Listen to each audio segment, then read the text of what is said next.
તો કેમ છે મિત્રો? મજામાં ને? મારું નામ કારણા ધ્રુવિક શૈલેષભાઈ. મેં ધોરણ 12 2018માં પતંજલિ વિદ્યાલયમાંથી પાસ કરેલું. ત્યારબાદ પંડિત દીનદયાળ એનર્જી યુનિવર્સિટીમાંથી એન્જિનિયરિંગ, અને હાલ હું અત્યારે અમદાવાદ એપેક્સ વનમાં as a software engineer job કરું છું. તો કે મેં LKGથી લઈને ધોરણ 12 સુધી પતંજલિ વિદ્યાલયમાં જ અભ્યાસ કરેલો, અને ત્યાંના બધા ટીચર્સ ખૂબ જ સપોર્ટિવ છે.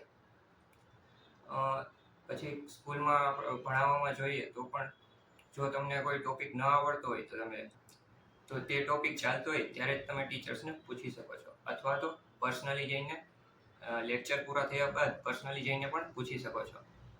મારે પણ એવું જ હતું. ધોરણ 10માં હું ઇંગ્લિશમાં ઘણો વીક હતો, એટલે હું સ્કૂલ પૂરી થયા બાદ ત્યારે 1 કલાક ઇંગ્લિશ શીખવા માટે રોકાતો. હું અને મારા બીજા ઘણા મિત્રો પણ રોકાતા હતા.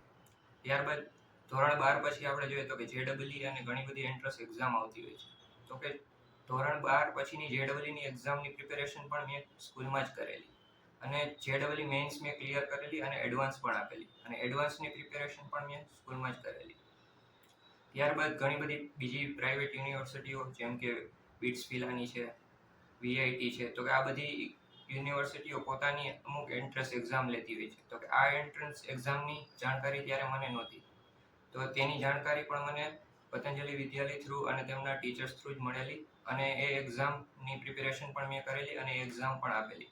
અને આ એક્ઝામ આપવા માટે પણ મને શિક્ષકોએ જ એન્કરેજ કર્યો હતો. આ માટે ધોરણ 12 સુધી મને સપોર્ટ કરવા બદલ અને મદદ કરવા માટે પતંજલિ સ્કૂલ્સ, એમના સ્ટાફ મેમ્બર અને શિક્ષકોનો ખૂબ ખૂબ આભાર.